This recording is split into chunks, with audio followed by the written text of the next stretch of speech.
Prima ancora del ghiaccio, in effetti, c'è l'avvicinamento, perché arrivi qui normalmente che è ancora notte, magari c'è la luna piena, entri in una valle silenziosa, deserta, non c'è dentro nessuno ed è un po' come penetrare nel mistero, no? Poi devi camminare, e specialmente quando c'è tanta neve, come diceva Renzo, diventa veramente una sudata e certe cascate sono anche lontane. Piano piano sorge il sole e si illuminano le punte di questi vertici rocciosi di arancione, di giallo, ti danno un'atmosfera che praticamente ti preparano all'attesa quasi di una rivelazione.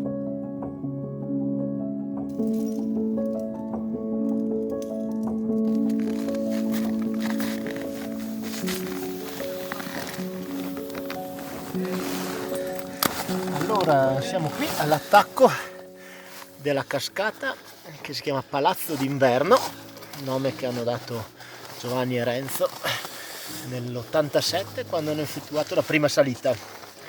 Siamo fortunati perché siamo 35 anni dopo, siamo qui con loro a ripeterla, quindi direi un bel privilegio. Andiamo a fare una cascata che avevamo aperto con il mio amico qui Giovanni, ma qui ai tempi che qua dentro ancora non veniva nessuno. Partivo dalla mia Val di Susa, venivo qua. I primi anni andavamo con le punte non così di taglio, ma con i ramponi con le punte piatte praticamente. Ah sì? Ti ha prestato i ramponi il Beber?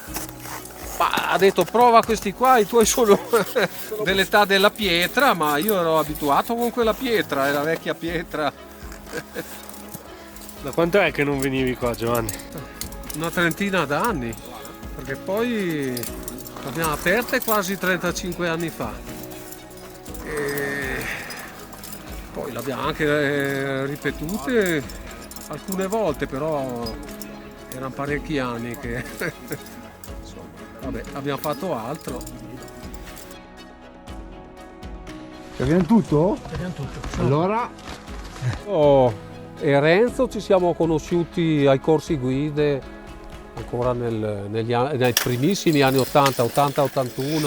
A un certo punto, non so nemmeno io bene perché, mi era venuto in mente, siccome Renzo è un grande ghiacciatore, andare a cercare nelle Dolomiti se c'era qualche canale, qualche parete, qualche colata di un certo interesse. Qui in Val Gardena qualche cascata era già stata salita. Invece nella laterale qui della Vallunga, fino ad allora praticamente non c'era nulla in questo senso. Le colate c'erano e come. Ecco, come le abbiamo scoperte? Raccontaglielo tu. Giovanni, per il fatto che io così, già da me in Piemonte col mio guru e maestro Giancarlo Grassi, avevo fatto qualche cascatella, insomma, e allora con Giovanni siamo venuti così, Giovanni gli interessava vedere, provare a fare qualche cascata e siamo venuti qua dentro a vedere se c'era qualche cascata. E come siamo entrati qua dentro, guarda qui, guarda là, Si faceva meno fatica, non so. Bravo Renzo. non diminuiti i muscoli, è aumentato un po' di sano grasso quando viene la guerra. Però è come andare in bicicletta, hai detto, no? Più o meno. Sì, più o meno, ma insomma, sai quello che devi fare, però poi sai. Avevi fatto un'abitudine, puoi anche riprenderla, però c'è sempre un però. Dai pianori là sopra del Sella, guardando sul lato sinistro entrando della valle, abbiamo visto l'uscita di molte cascate e abbiamo detto Madonna che roba, qua è un paradiso. E allora poi ci siamo fiondati qua dentro e abbiamo visto tutte le cascate che c'erano. Io pensavo, ma possibile? Da noi praticamente in Piemonte in quegli anni lì, 84-85, c'era già un sacco di cascate in giro salite, tutti facevano cascate e qui un sacco di cascate verdi, vabbè. E poi di lì piano piano cominciato a venire su, facevo le campagne delle cascate, venivo su da Giovanni, venivo su un po' di giorni, venivo qui, cascate, poi tornavo a casa, lavoravo, la guida e poi tornavo di nuovo su.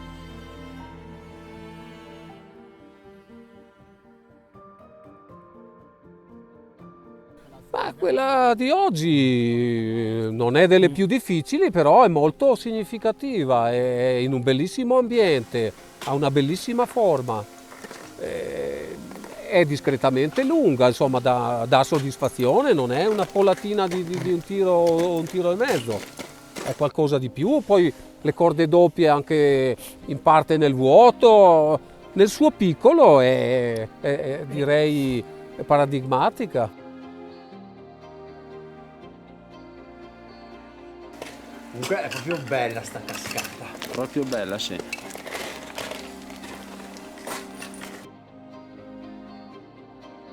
Noi al giorno d'oggi abbiamo un'attrezzatura molto evoluta per l'arrampicata in pole traction sulle cascate di ghiaccio, ma provate a aiutarci un po' a calarci in quei tempi lì e spiegateci qual era l'attrezzatura che usavate. E praticamente la becca più o meno era già banana allora, grosso modo sì. Però il manico era dritto. I chiodi per metterli bisognava appendersi alle due piccozze e poi piantarli dentro col martello. E quindi tutte le volte che volevi mettere un chiodo dovevi cercare un posto buono, il ghiaccio doveva essere buono, perché sennò con quei chiodi lì non teneva. E quindi piantavi la picca, piantavi l'altra picca, ti appendevi con questi cordini ancorati qua sotto e stavi lì appeso. Poi col terzo attrezzo piantavi il chiodo e progredivi. È vero, per molti adesso sembra fosse un resting, un passaggio artificiale, però non c'era altro sistema, i chiodi erano quelli e basta.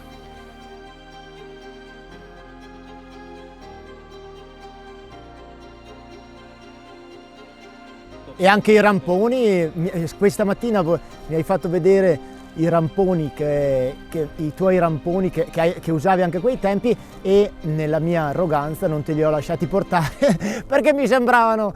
Ma eppure non vanno male, quelli lì vecchi, però certo. Ma i ramponi, poi bene o male, insomma, le punte sono di taglio, quelle là erano piatti, però comunque c'era già le due punte in basso che fermavano la discesa, quindi insomma era abbastanza, andavano abbastanza bene. Come va Renzo?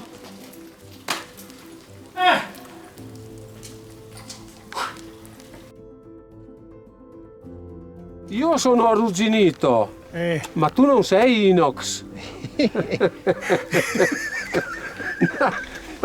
Dai, coraggio che... Non farmi ridere. Oh. Ho fatto il tiro, ho fatto vedere questi bambini che c'è ancora qualcosa e basta. E come si Come fa? c'è ancora qualcosa? Noi chapeau, tanto di E cappello. basta. Tanto di cappello.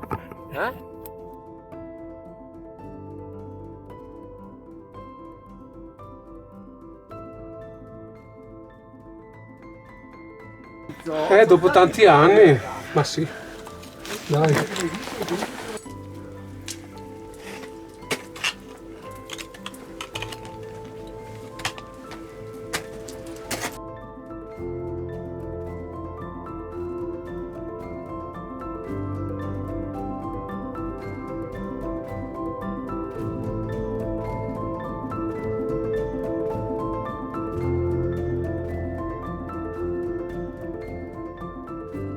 Ecco qua tutti i miei ragazzi in cima a Palazzo d'Inverno. Palazzo d'Inverno.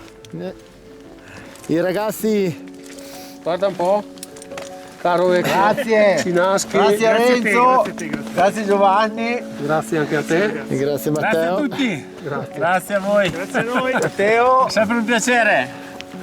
Ale. Però non si immaginava Grazie, che a Ale. Bergamo di trovarci nel giro di poco, da lì non l'avremmo... Bravo Gio. Grazie Alessandro.